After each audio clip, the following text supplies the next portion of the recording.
So this is Psalms 133 and 1, a song of degrees of David. Behold how good and pleasant is it for brethren to dwell together in unity. Can you? Can you? You know, most black people can't swim. Right. Can you swim or can you dog? I can't. You know why they can't swim? Don't throw me in there, Afraid Coach. of the water. The water, I mean, right. they're afraid. Fear people are going to stand for you. Right. In anything you do in life, if you are afraid, right? If you say you can't, that means you won't. Okay? You have to overcome your fears. A lot of you have fears right there, you don't even see it. You have fear of daggone expressing yourself. Okay? Because you got your hand on your mouth. No. Introduce yourself and say, look, my name is such and such. And you know, a lot of times you only get just that first impression. Yep. You only get it's a fraction, and you got to be able to sell yourself, okay? And you got to be clear and concise, because guess what? You will always have to work twice as hard as the other race to get the same loot. Just know that going in, you're gonna have to work twice as hard, all right? Just because you're black. So I'm going to be reading from this book, The Valley of Dry Bones, the conditions that face the so-called black people in the Americas, by Rudolph R. Windsor. This is page 98. Many of us are the living dead, without hope, without purpose, without guidance, and without a destiny. The prophet Ezekiel saw these living dead. The bones, the sinews, flesh, and skin came together. Nevertheless, they were likened to corpse in a valley. The valley is America. All of these bodies that Ezekiel saw had no life, and a black man in America has no life. Those ingredients necessary to sustain a viable, living black community are grossly lacking. There will be more about these ingredients a little later. Although many black people have acquired advancement into the mainstream of American society, nevertheless, in the eyesight of the Most High God, He has considered us a slain dead people, because the masses of so-called black people are still on the bottom of the political, economic, and social level and are not guided in a proper direction. Let me ask you a question. One question. Do you really understand what he just said? Do you know that by you being black is a handicap? Do you know that? Do y'all know that? Yeah. I mean, really, do you know that? Do y'all see that in school? Even in this day's time. Harder in school. I'm gonna jump in one more time. You know, one thing they would stereotype on you right now is what? Dreadlocks? No, it might be one. You, huh? That freaking hood on your head. Mm-hmm. That's a stereotype. There's nothing wrong with it, but it's just. What's on that hood? But that's the way they think about Pull that you. hood off your You head. Pull that hood off there. Let me see what you got under there. That's scared of y'all. What you got under there? I'm serious. What you got under there? Super What you got predators. under there? No, I mean, why you got it hooded up? You ashamed? No, they judge you by They judge you by let's their ask views. him. I tell you, what's your right goal? there by the P Hold on. farm there in Monroe. Yeah. Y'all wouldn't be able to go in that store because you got that hood on your head. They won't allow it. And you know the one that want them Arabs. They got signs on that door: no hood and no backpack. Man, you know what? Hood is I don't blame them. So when you have a rulership mentality, you can stipulate the rules and regulations. But unfortunately, our people are not in that authoritative role like we used to be in the ancient days. Number one, black people are dead because the black leaders are divided and some leaders are not responsive to the adequate needs of the people. Number two, black people are dead because the police can sometimes murder a black man handcuffed behind his back and the police will be set free. That's rulership. It's not supremacy, okay? Read the book of 2nd Esdras, chapter 6, verse 9. It says, Esau is the end of the world, and Jacob is the beginning that followeth. And that followeth means in what? Righteousness, right? Not killing your brother, your sister, obeying your parents, respect for your elders, okay? Number three, black people are dead because they have to depend on those that hate them for a livelihood, okay? So not owning your own businesses, your own infrastructure, whatnot, you have to abide by their stipulations and their rules, right? So now we're going to read Lamentations 4:16 and 17. The anger of the Most High has divided them. He will no more regard them. They respected not the persons of the priests. They favored not the elders. As for us, our eyes as yet fell for our vain help. In our watching, we have watched for a nation that could not save us. So America or the government is not going to save us or the people in general. But more specifically, so-called black people, you have to find what your God-given talent is, trade or education, college or whatnot. Number 4, black people are dead because they do not own and control the businesses in their own neighborhoods, but new aliens often control the businesses. Now what we need to do is we need to keep everything in our neighborhood, everything, black. Black owned with black money. Just like the Jews, the Italians, the Mexicans, and the Koreans do. Shooting each other and selling that crack rock and shit. Well, how you think the crack rock gets into the country? We don't own any planes. We don't own no ships. But we are not the people who are flying and floating that shit in here. Number 5, black people are dead because their houses and buildings are vandalized, boarded up, and disfigured with graffiti. Ain't nobody from outside bringing down the property value. It's these folks. Number 6, black people are dead because they don't help each other. Number 7, black people are dead because the behavior of students is terrible and the education level is in a sorrowful state. Number 8, black people are dead because disunity, mistrust, and disrespect exists between black males and females. And the only reason I support aborting a black child when it comes to it being male is because when I look at the black community and the problems in it, it's associated with males and male pathology. When you talk about violence, it's associated with the males. When you talk about the, women being forced upon, it's the males. When you talk about drugs, it's the males. When you talk about the fatherless children, it's the males. Every single problem that is happening in the black community, you point to the males and then you have the culprit. So for me, I think that not selectively breeding is very irresponsible when you are the only one who has control over who gets to earth. Your womb, it carries the person to earth. So if you're the only one with that power, regardless of whatever he wants, if I feel like if black men want black women to give birth to their children, then they need to act like it. They need to go out. They need to clean the community up. They need to stick around, raise their children, stop being violent, stop forcing themselves upon women, stop toe tagging us every 5.5 hours, and then we won't have a problem with having your children. If they were being responsible, this conversation wouldn't be happening right now. So in the scriptures, it says there's nothing new under the sun. So none of this is new. It's just a cycle, and we're in the timeline. Exodus 1:16. And he said, when ye do the office of a midwife to the Hebrew women, and see them upon the stools, if it be a son, then ye shall kill him. And if it be a daughter, then she shall live. Number 9, black people are dead because the unemployment rate is the highest in the nation, and a qualified black female can get a job quicker than a qualified black male in affirmative action programs because a black woman is less of a threat to the white male than a black male is. Well, researchers say the rise of joblessness among black men has become a crisis, and its financial impacts are having a ripple effect.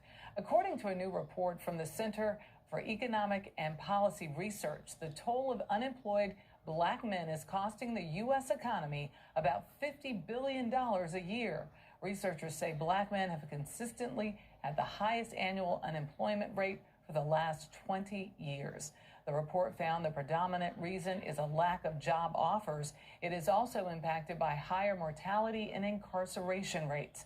Researchers say with communities that with larger populations of working black men experience lower crime rates and better educational opportunities for children. Number 10, and black people are dead because many of them are preoccupied with sports, dancing, and music, carrying loud radios in the streets as big as luggage bags. These radios are so loud that the Martians could hear them from their remote red planet.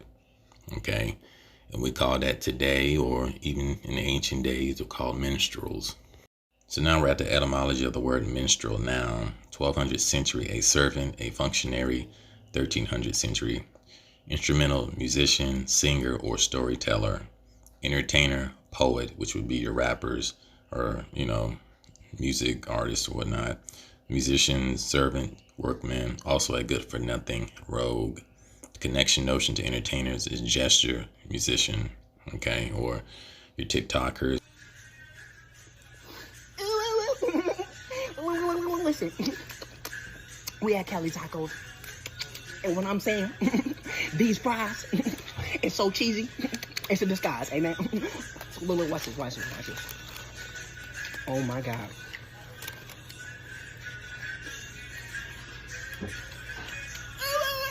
Number 11, black people are dead because so many of them lie to each other perpetually, well knowing that they have no intentions of fulfilling their promises in the first place.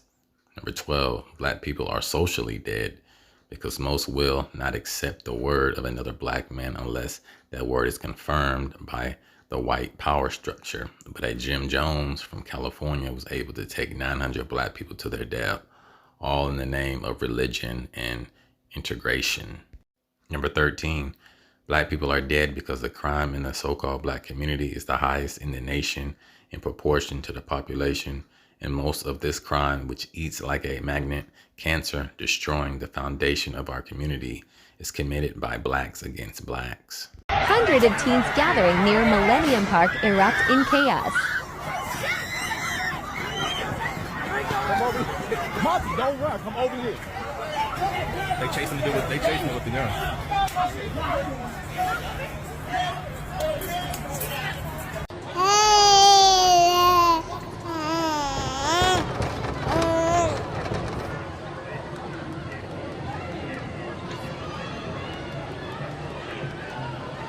Hey, sweetness.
Absolutely, blacks are socially and mentally dead for all of the aforementioned reasons. Considering the fact of the individual advancement of some blacks and the deplorable conditions that prevail in the so-called black community today, this is a contradiction. Every day we hear and read about the ways of other ethnic groups built their social institutions around their cultural heritage. And on a side note, what is the so-called black man's heritage? It is the scriptures. Okay, we are the people of the book. Okay, the Most High works through righteousness. A lot of our people are not righteous. Okay, we act like heathens and we want to sit here and blame everything under the sun.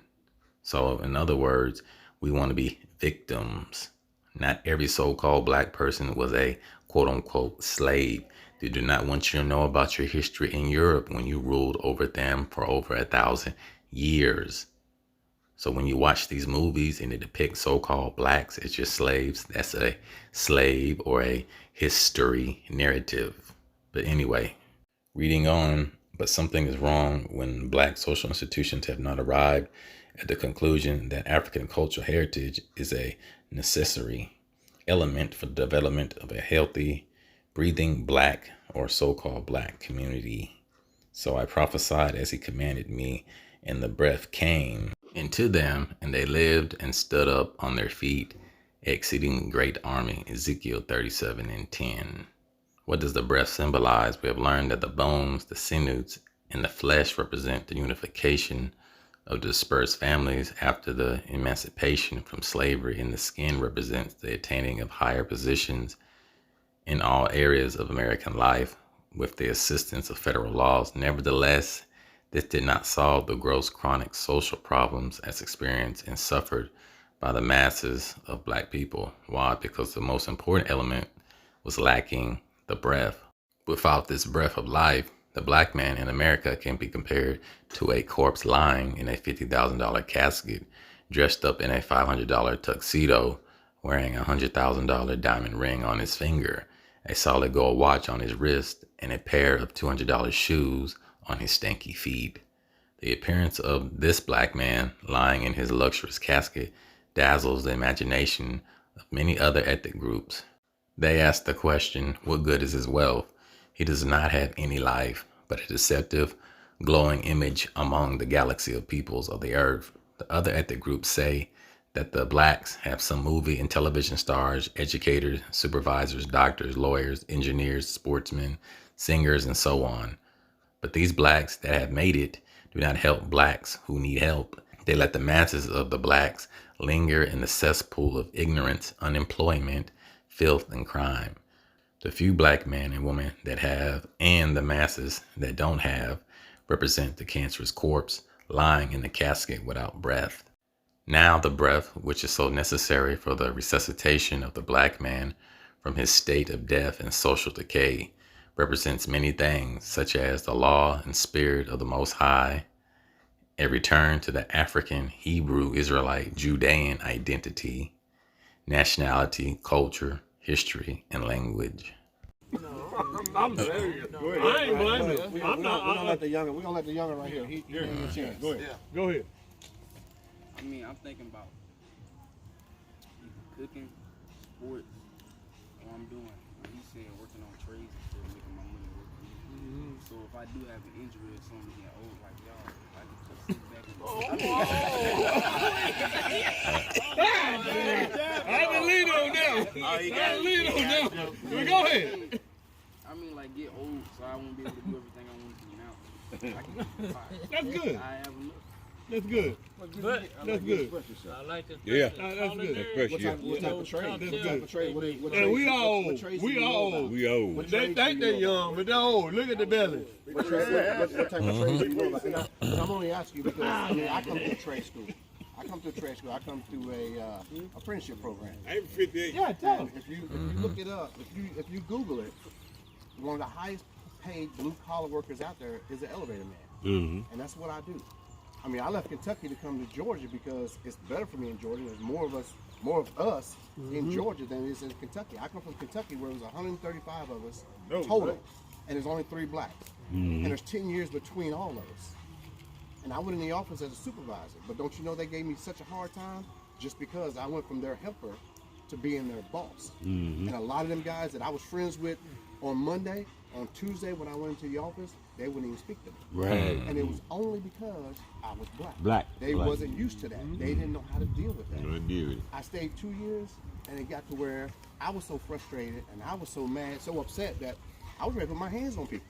Yeah. You know what I'm saying? I was ready to show them what I was about. But you know what? That was the wrong thing to do. Right. So I was like, you know what? I'm going to move. I come to Georgia, totally different thing in Atlanta. I work in Atlanta now. All the tallest buildings in Atlanta, I've been in all of them. And as an elevator man, you don't see many of us. You don't hear much of us. But it's a very good trade. If you're good with your hands, you know, it's a lot out there for you. A lot of opportunity. A lot of opportunity.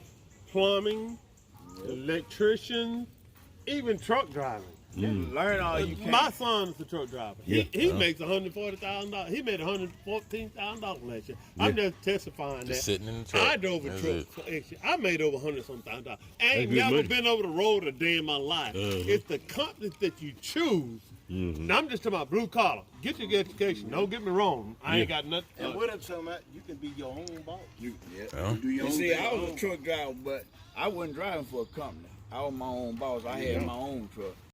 And I'm going to end the video on this note. The so-called Black man is behind enemy lines. When you look at the Hebrew scriptures, what did Pharaoh say? keep the midwives of the Hebrew women and destroy the sons, or abort the black Hebrew male children, that being the males, and keep the girls or the daughters. Now, if you look at statistics, it'll show that so-called black women are leading in getting degrees in education, but that's how you socially construct or tear down a community. You build up the woman, then you build up the man, right? So you're empowering the woman with black girl magic, black lesbians matter, or black lives matters, or whatnot. But this is done specifically because the powers to be, which is the Caucasian Jew, know who the black man and the so-called black people represent. But we're at odds, okay? This quote-unquote gender war or whatnot. But we have to remember, there's nothing new under the sun. This is a script. And we all know what happens in the end. Well, if we read our scriptures and understand them in the right context. And the scripture says 2/3 of our people will be destroyed. So consider this. If there are more so-called black women than men, then that's, fattening up the slaughter. So peace.